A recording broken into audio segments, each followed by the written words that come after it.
नमस्कार, news India देख रहे हैं आप। मैं हूं आपके साथ निशा तिवारी। देवभूमि की तमाम बड़ी खबरों का रुख कर लेते हैं। ऋषिकेश इंटरनेशनल स्कूल का 12वां वार्षिक उत्सव कार्यक्रम में मुख्यमंत्री पुष्कर सिंह धामी शामिल हुए। उत्कृष्ट प्रदर्शन करने वाले छात्रों को मुख्यमंत्री ने सम्मानित भी किया। तो मुख्यमंत्री पुष्कर सिंह धामी ने ढालवाला स्थित ऋषिकेश इंटरनेशनल स्कूल के 12वें वार्षिक उत्सव में प्रतिभाग कर कार्यक्रम का शुभारंभ किया। इस अवसर पर उन्होंने बच्चों से समय का महत्व समझते हुए मन और शरीर से एकाग्र होकर आगे बढ़ने का आह्वान किया। वहीं मुख्यमंत्री ने कहा कि संकल्प के मार्ग में विकल्प को स्थान बिल्कुल भी ना दें और अपनी संस्कृति, संस्कार और सभ्यता को बनाए रखें। उन्होंने शिक्षा को चरित्र निर्माण और राष्ट्र निर्माण का माध्यम बताया। कार्यक्रम में उत्कृष्ट प्रदर्शन करने वाले छात्रों को सम्मानित किया गया। इस मौके पर कैबिनेट मंत्री सुबोध उनियाल, डीएम नीतिका खंडेलवाल सहित कई गणमान्य उपस्थित रहे।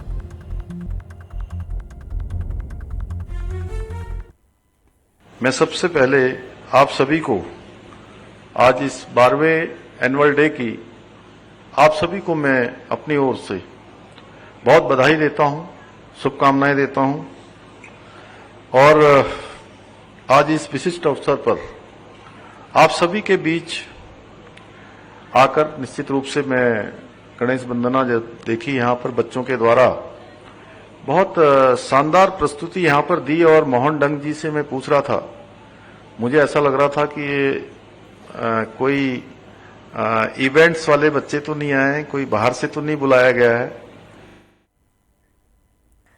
चंपावत में अंतर्राष्ट्रीय सहकारिता वर्ष 2025 के अवसर पर कार्यक्रम आयोजित किया गया, जिसमें मुख्यमंत्री पुष्कर सिंह धामी शामिल हुए और कार्यक्रम का शुभारंभ किया। सीएम धामी ने चंपावत को कई करोड़ रुपए विकास कार्यों की सौगात भी दी। मुख्यमंत्री पुष्कर सिंह धामी अपनी विधानसभा के टनकपुर पहुंचे, जहां उन्होंने अंतर्राष्ट्रीय सहकारिता वर्ष 2025 के उपलक्ष्य में सहकारिता विभाग उत्तराखंड के आयोजित सहकारिता मेला का सीएम ने शुभारंभ किया। मुख्यमंत्री ने गांधी मैदान टनकपुर में फीता काटकर मेले का उद्घाटन किया और कई विभागीय स्टॉलों का अवलोकन भी मुख्यमंत्री ने किया। इस अवसर पर उन्होंने कहा कि सहकारिता केवल आर्थिक व्यवस्था नहीं बल्कि आपसी सहयोग, सामाजिक समरसता और सामूहिक विकास का प्रतीक है। उन्होंने कहा कि सहकारिता आंदोलन राज्य की आर्थिक प्रगति की रीढ़ है, जिससे किसान, युवा और महिलाएं आत्मनिर्भर बन सकते हैं।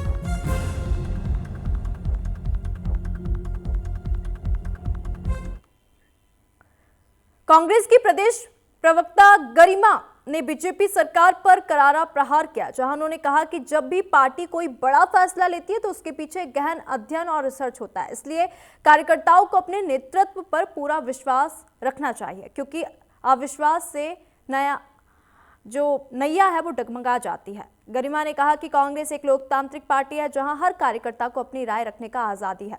उन्होंने आगे कहा कि 2027 में उत्तराखंड का सियासी परिदृश्य पूरी तरह से बदल जाएगा, क्योंकि जनता बीजेपी से नाराज है।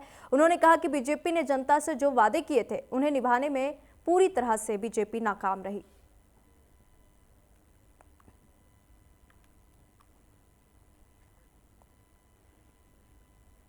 देखिए, जब भी पार्टी कोई अहम और बड़ा फैसला लेती है उसके पीछे काफी सारी रिसर्च और स्टडी जुड़ी होती है। तो हमें विश्वास करना होगा पहले तो अपने नेतृत्व पर कि हमारा नेतृत्व जो फैसला ले रहा है वो हम सबके हित में होगा। अविश्वास से तो कहीं ना कहीं नैया डगमगा जाती है। तो दृढ़ विश्वास हमें अपने नेतृत्व के फैसले पर करना होगा, नंबर 1। नंबर 2, जहां तक आपने कहा कि नोकझोंक चल रही थी, मैं इस बात को बिल्कुल नहीं मानती। हमारी पार्टी में लोकतंत्र है और लोकतांत्रिक व्यवस्था में अपनी अपनी ओपिनियन रखने की जो स्वतंत्रता है वो हमारे नेताओं को ही नहीं, मेरी जैसी छोटी कार्यकर्ता को भी है कि अगर मैं कहीं ना कहीं किसी बात से असहमत हूं तो मैं वॉइस ऑफ डिसेंट एक पटल के माध्यम से रख। नैनीताल हाईकोर्ट से रामनगर मांस प्रकरण में बीजेपी के पूर्व मंडल अध्यक्ष मदन मोहन जोशी को फिलहाल राहत नहीं मिल पाई है। अदालत ने उनकी गिरफ्तारी पर रोक लगा दी है। इस मामले में अब 17 नवंबर को सुनवाई होगी। आरोपी की अपील पर न्यायमूर्ति आशीष नैथानी की पीठ में सोमवार 10 नवंबर को सुनवाई हुई। आरोपी की ओर से गिरफ्तारी पर रोक लगाने के साथ ही उसके खिलाफ दर्ज एफआईआर को रद्द करने की मांग की गई थी। आगे कहा गया कि वह बेकसूर है, उसे राजनीतिक विदेश के चलते फंसाया गया, जबकि दूसरे पक्ष की ओर से घटना से जुड़े फोटोग्राफ अदालत को सौंपे गए। सरकार की ओर से आपत्ति दर्ज करने के लिए 1 हफ्ते का समय लिया गया है। अब इस मामले में 17 नवंबर को सुनवाई होगी।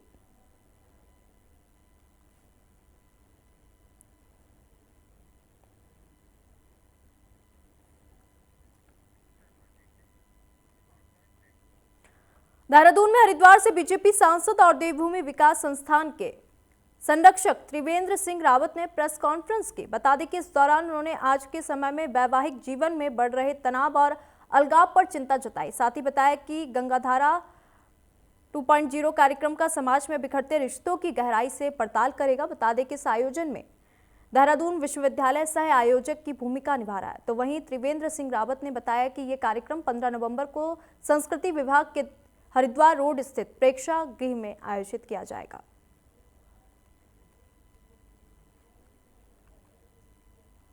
देखिए, मैं आज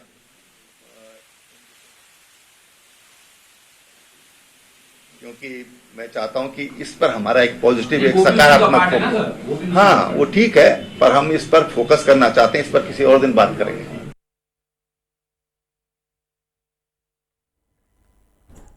दिल्ली में हाल ही में हुई घटना के बाद उत्तराखंड के मुख्यमंत्री के आदेश पर पूरे प्रदेश में हाई अलर्ट घोषित कर दिया गया है, जहां देहरादून सहित राज्य के सभी सीमावर्ती क्षेत्रों में सघन वाहन चेकिंग और संदिग्ध व्यक्तियों की जांच की जा रही है। एसएसपी देहरादून प्रमोद कुमार के अनुसार शहर के अंदरूनी इलाकों में भी जगह जगह बैरियर लगाकर वाहनों और संदिग्ध व्यक्तियों की जांच की जा रही है।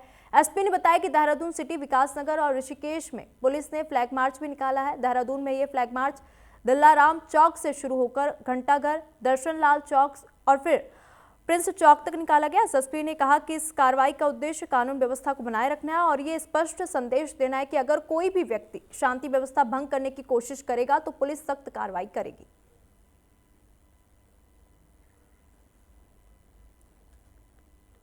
देखिए, दिल्ली में जो घटना हुई थी उसके दृष्टिगत माननीय मुख्यमंत्री जी के आदेश अनुसार पूरे स्टेट में हाई अलर्ट घोषित कर दिया गया था और इसी के दृष्टिगत हमारे जो बॉर्डर वाले एरियाज़ हैं तो वहाँ पे भी सघन वाहन चेकिंग, संदिग्ध व्यक्ति, उनकी चेकिंग शुरू कर दी गई थी। और जो हमारे इंटरनल एरियाज़ हैं सिटी के, वहाँ भी हमारे द्वारा जो है बैरियर लगाकर लगातार चेकिंग वाहनों की भी और जो संदिग्ध व्यक्ति उनको भी की जा रही थी। इसके अलावा कल हमारे विभिन्न जो एरियाज़ हैं, विकासनगर हो गया है, ऋषिकेश हो गया है और देहरादून सिटी में भी पुलिस के द्वारा फ्लैग मार्च किया गया था। और ये फ्लैग मार्च हमारा दिलाराम से शुरू हुआ, घंटाघर और उसके बाद दर्शन लाल चौक और बिल्डिंग होता हुआ फिर प्रिंस चौक के पास समाप्त हुआ था। इस प्रकार अन्य जो विकासनगर क्षेत्र है, ऋषिकेश क्षेत्र है, वहाँ भी फ्लैग मार्च पुलिस के द्वारा किया गया था। बेसिकली मकसद यही है कि जो हमारी सुरक्षा व्यवस्था है। साइबर ठगों का जाल दिन ब दिन फैल रहा है। फोन पर डिजिटल अरेस्ट जैसे झूठे दावों से लोग शिकार बन रहे हैं। ऐसा एक गिरोह का भांडाफोड़ हुआ है और मास्टरमाइंड गिरफ्तार हो चुका है। ये गिरोह किस तरह से काम करता था और आम नागरिक क्या सावधानियां रखें, इसी मुद्दे पर संवाददाता हरिवंश वशिष्ठ ने एसटीएफ एसएसपी से खास बातचीत की। क्या कुछ कहा, आइए सुनवाते हैं। में जहां इंटरनेट ने जीवन को आसान बना दिया है, वहीं पे इंटरनेट ने साइबर ठगियों के लिए रास्ते खोल दिए हैं। एक और बड़ा खुलासा एसटीएफ ने आज किया है। हमारे साथ बातचीत करने के लिए मौजूद हैं एसटीएफ एएसपी कुछ मिश्रा। इनसे आज जानते हैं क्या कुछ बड़ा खुलासा जो है किया है, काफी एक बड़ी कामयाबी आज हासिल किया है। देखिए, जैसे आप सभी जानते हैं कि डिजिटल अरेस्ट में मास्टरमाइंड को पकड़ना बहुत ही मुश्किल होता है, किंगपिन को पकड़ना बहुत ही मुश्किल होता है। हमने आज एक मेन मास्टरमाइंड को अरेस्ट किया है। हम बैंगलोर से उसको लेके आए हैं। यलहंका पुलिस स्टेशन रीजन का वो बंदा था। उधम सिंह नगर के कांग्रेस जिला अध्यक्ष हिमांशु और महानगर अध्यक्ष रुद्रपुर ममता रानी कांग्रेस कार्यालय खटीमा पहुंची, जहां उनका कांग्रेस कार्यकर्ताओं ने भव्य स्वागत किया। इस अवसर पर खटीमा कांग्रेस विधायक भुवन कापड़ी ने बताया कि जहां केंद्रीय कांग्रेस नेतृत्व में कई प्रदेशों में जिला अध्यक्षों की नियुक्ति की जा रही है, वहीं उधम सिंह नगर से कांग्रेस जिला अध्यक्ष हिमांशु गाबा को बनाया गया और महानगर रुद्रपुर अध्यक्ष ममता रानी को बनाया गया, जिसके लिए हम उनका स्वागत करते हैं। और 2027 में उत्तराखंड विधानसभा चुनाव में कांग्रेस की जीत के लिए पूरा प्रयास किया जाएगा। वहीं नवनिर्वाचित कांग्रेस के जिला अध्यक्ष हिमांशु गाबा ने कहा कि कांग्रेस के केंद्रीय और प्रदेश नेतृत्व में कांग्रेस पार्टी ने गाँव-गाँव में पर्यवेक्षक भेजकर जानकारी हासिल की और उनके आज जिला अध्यक्ष बनाया गया है। इसके लिए वह केंद्रीय नेतृत्व और प्रदेश नेतृत्व का धन्यवाद करते हैं। मल्लिकार्जुन खड़गे जी, राहुल गांधी जी के जिला अध्यक्षों के चयन की पूरे देश भर में संगठन सृजन एक प्रक्रिया शुरू करी है, जिसमें ऑब्जर्वर आकर जो है कि राय मशवरा करते हैं, अंतिम छोर के कार्यकर्ता से मिलते हैं और फिर ऑब्जर्वर की रिपोर्ट के आधार पर जो है जिला अध्यक्षों की नियुक्ति हो रही है और इसकी शुरुआत गुजरात से करी। अपना केंद्र नेतृत्व का और प्रदेश नेतृत्व का आभार व्यक्त करता हूं, क्योंकि हमारे नेता माननीय राहुल गांधी जी ने एक मुहिम छेड़ रखी है पूरे देश में कि अब जो संगठन के जिला अध्यक्ष और महानगराध्यक्ष बनेंगे, सजन संगठन कार्यक्रम के तौर पर ऑब्जर्वर हर विधानसभा में भेजे गए और उन्होंने नीचे से छोटे कार्यकर्ता से लेकर ऊपर तक सबसे राय मशवरा किया, एक विधानसभा में गए। उसके बाद जिला अध्यक्षों की नियुक्ति इस बार हुई है, तो मैं सबका आभार व्यक्त करता हूं। आज मैं खटीमा आया हूं। देहरादून के पचवा दून इलाके में यातायात नियमों की धज्जियां उड़ाई जा रही है, जहां विकासनगर और आसपास की मुख्य सड़कों पर नियमों की अनदेखी की तस्वीरें आम हो चुकी है। बता दें कि सहसपुर क्षेत्र से सामने आई तस्वीरों में एक खराब डंपर को क्रेन की मदद से उल्टा खींचते हुए सड़क पर दौड़ाया जा रहा है। हैरानी की बात यह है कि ये वाहन सहसपुर कोतवाली के सामने से होकर गुजरा, लेकिन किसी पुलिसकर्मी ने इसे रोकने की हिम्मत तक नहीं की। ऐसे में सवाल उठता है कि जब ट्रैफिक नियमों का खुलेआम उल्लंघन हो रहा है तो आखिर जिम्मेदार कौन है? प्रशासन का हमेशा की तरह यही जवाब है, जांच की जाएगी, कार्रवाई होगी, लेकिन जमीन पर हालात जस के तस बने हुए हैं। अभी जो ओवरलोडेड वाहन की जो शिकायतें प्राप्त हो रही है, इस पे हमारे द्वारा एक ज्वाइंट टीम का गठन किया गया है, जिसमें ARTO, पुलिस और खनन विभाग की टीम रहेगी और राजस्व की टीम। एक संयुक्त निरीक्षण किया जाएगा और बीच में जो एजेंसीज हैं जैसे RTO हैं और पुलिस को निर्देशित किया गया है कि इस तरीके की अगर वाहन संचालित हो रहे हैं तो उन पर कानूनी कार्रवाई। इसका एक तो औचक निरीक्षण भी किया जाएगा RTO के साथ और उनको निर्देशित भी किया जाएगा कि जो इस तरीके के जो परिवहन नियमों का उल्लंघन करते हुए या ओवरलोड वगैरह गाड़ियां चल रही हैं उन पर कड़ी कार्रवाई करें और उन पे आगे भी लगातार औचक। नहीं, बिल्कुल, अगर बिना नंबर और बिना कागजों के अगर कोई भी वाहन चल रहा है तो गलत है और हम लगातार एनफोर्समेंट की कार्रवाई इनके ऊपर कर रहे हैं। अभी आप देख रहे हैं कि 2 ट्रैक्टर अभी हम बंद करने को ले जा रहे हैं ऑफिस में, इनका जिन टैक्स 1 साल से टैक्स नहीं था। तो हमारा तो मेन उद्देश्य और मेन काम ही यही है। हमारा काम है कि इस प्रकार के अगर कोई भी वाहन संचालित हो रहे हैं तो उनके ऊपर कार्रवाई करें। अल्मोड़ा में बीजेपी जिला कार्यालय में बैठक का आयोजन किया गया। सोशल मीडिया और IT प्रकोष्ठों की बैठक की गई और बैठक में कार्यकर्ताओं को दिशा निर्देश दिए गए। अल्मोड़ा में बीजेपी जिला कार्यालय में सोशल मीडिया और IT प्रकोष्ठों की बैठकों का आयोजन किया गया और इस बैठक के माध्यम से कार्यकर्ताओं को किस तरह सोशल मीडिया में पार्टी की रीतियां और नीतियां लोगों तक पहुंचानी है, इसको लेकर दिशा निर्देश दिए गए। इसके साथ ही आने वाले विधानसभा चुनाव में सोशल मीडिया किस तरह सरकार के कार्यों को प्रसारित कर सकता है, इस विषय पर भी चर्चा की गई। बता दें कि बीजेपी अभी से 2027 के विधानसभा चुनाव की तैयारियों में लग चुकी है, जिसके लिए बैठकों का दौर जारी है।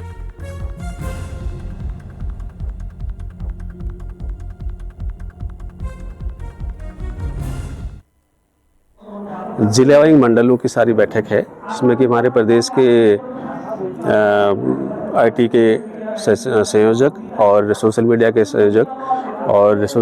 संयोजक तीनों यहाँ पर पधारे हैं। तो उनका मार्गदर्शन आज प्राप्त होना, क्योंकि आगामी विधानसभा चुनाव हमारे अब समीप आ रहे हैं 2027 में। इसी मद्देनज़र जो है IT का और सोशल मीडिया का जो काम आज की डेट में जो है वो अहम हो जाता है। तो इसलिए जो है हमने ये बैठक आहुति की है और इसके लिए आज मार्गदर्शन प्राप्त होना है, क्योंकि ये हमारी पहली बैठक है जिले की। तो हमें कैसे 2027 में फिर दोबारा जो है भारतीय जनता पार्टी को हमें एक अच्छे मतों से अच्छे विधायक जो हमारे अधिक से अधिक बने, हमारी सरकार बने। हरिद्वार में पूर्व कैबिनेट मंत्री और भाजपा के प्रदेश उपाध्यक्ष स्वामी यतीश्वरानंद ने प्रदेश की एकता पर बड़ा बयान दिया। बता दें कि स्वामी यतीश्वरानंद ने कहा कि उत्तराखंड के पहाड़ और मैदान दोनों एक ही प्रदेश के अभिन्न भाग है, इसलिए क्षेत्रीय भेदभाव की बातें बिल्कुल नहीं होनी चाहिए और कहा कि जनप्रतिनिधियों को प्रदेश की एकता और विकास के एजेंडे पर काम करना चाहिए। हम सब लोगों को जो जनप्रतिनिधि है इस प्रकार की चीजों से बचना चाहिए और मैं समझता हूँ कुछ लोग अपनी व्यक्तिगत राजनीति के लिए इस प्रकार के मुद्दे उठाते हैं, है ना। आप देखिए चारों तरफ प्रदेश में विकास हो रहा है माननीय मोदी जी के मार्गदर्शन में, माननीय पुष्कर सिंह धामी जी के नेतृत्व। दिल्ली में हुए बम ब्लास्ट के मद्देनजर सीओ रामनगर की अगुवाई में नगर के कई मोहल्लों में पुलिस फोर्स फ्लैग मार्च निकाल रहे हैं। फ्लैग मार्च नगर के कई मोहल्लों से गुजरते हुए रामनगर कोतवाली पर आकर संपन्न हुआ। इस दौरान सुरक्षा की दृष्टि से लोगों को जागरूक भी किया जा रहा है। वहीं सीओ सुमित पांडे ने कहा कि अगर किसी को भी कोई संदिग्ध वस्तु या व्यक्ति दिखाई दे तो वह उसकी सूचना तुरंत पुलिस को दे ताकि समय रहते पुलिस कार्रवाई कर सके। इस दौरान कोतवाल सुशीला कुमार कोतवाल, अरुण कुमार सैनी और तमाम भारी पुलिस फोर्स मौजूद रही।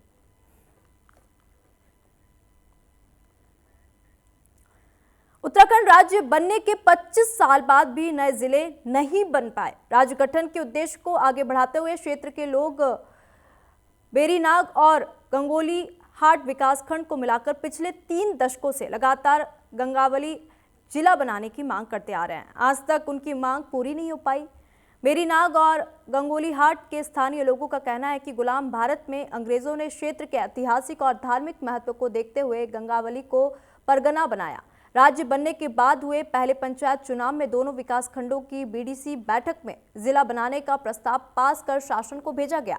बता दें कि पिथौरागढ़ का गंगावली क्षेत्र गंगा और सरयू नदी के बीच बसा एक ऐतिहासिक स्थान है, जहां गंगावली क्षेत्र में प्रसिद्ध हाट, कालिका मंदिर और पाताल भुवनेश्वर गुफा और विश्व पर्यटक स्थल चौकोड़ी भी है। धार्मिक पर्यटन की दृष्टि से बेहद महत्वपूर्ण है। गंगावली क्षेत्र के लोग साल 1989 से गंगावली जनपद की मांग उठाते आ रहे हैं। स्थानीय लोगों ने बताया कि अगर गंगावली जिले का गठन किया जाता है तो इससे गंगावली क्षेत्र का चहुमुखी विकास होगा। वहां से हो रहे पलायन पर भी अंकुश लगेगा। अब देखना होगा कि सरकार कब तक गंगावली जिले की मांग पूरी करती है।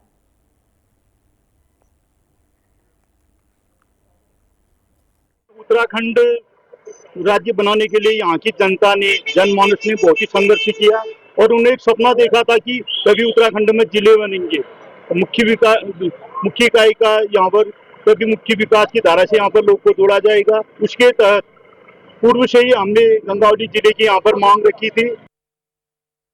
गंगावली जिले की मांग लगभग 20 साल पुरानी है, लेकिन आज 25वीं रजत जयंती मना रहा है उत्तराखंड।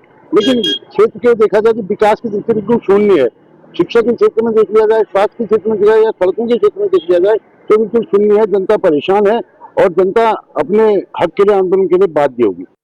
लग रहा है कि उत्तराखंड राज्य का ही गठन छोटी छोटी इकाइयों के लिए हुआ है, तो गंगावली आज से नहीं, पौराणिक इसका इतिहास है। सरयू और गंगा के बीच का जो पोर्शन है उसको गंगावली कहते हैं।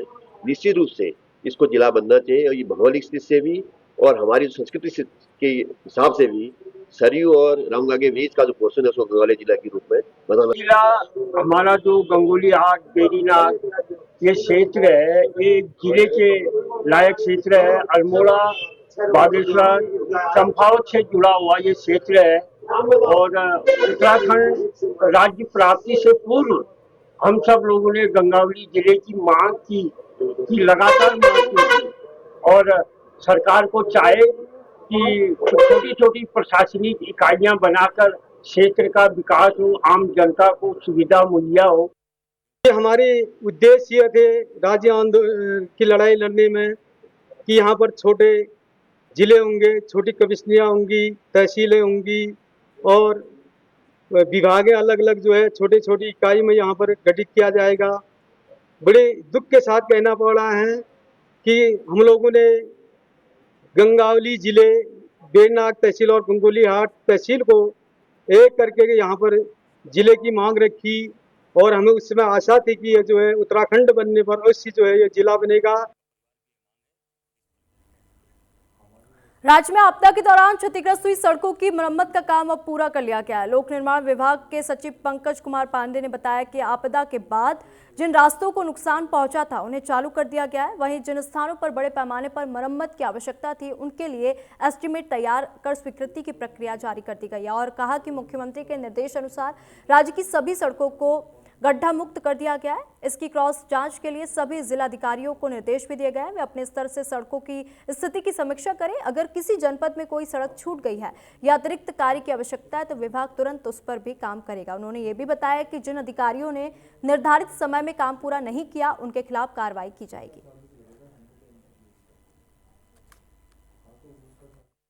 देखिए, आपदा में जो डैमेज हुआ था उसको हम लोग ने रोड चालू कर लिया था हर जगह पे, और जो बड़े काम है उस पे हम लोग एस्टिमेट बना के उसको सैंक्शन करने की कार्रवाई कर रहे हैं इस टाइम। जो निर्देश थे माननीय मुख्यमंत्री जी के कि सारे सड़कों को हम लोग गड्ढा मुक्त करेंगे, उस पे हम लोगों ने काम पूरा कर लिया है। इसको क्रॉस चेक करने के लिए मैंने सभी जिलाधिकारियों को रिक्वेस्ट किया है कि वो अपने स्तर से जिला स्तरीय अधिकारियों से चेक करवा लें। अगर उनके जनपद में कोई सड़क अभी भी रह गई है या उनको लगता है कि किसी और एडिशनल किसी सड़क पे काम करना है, तो वो हम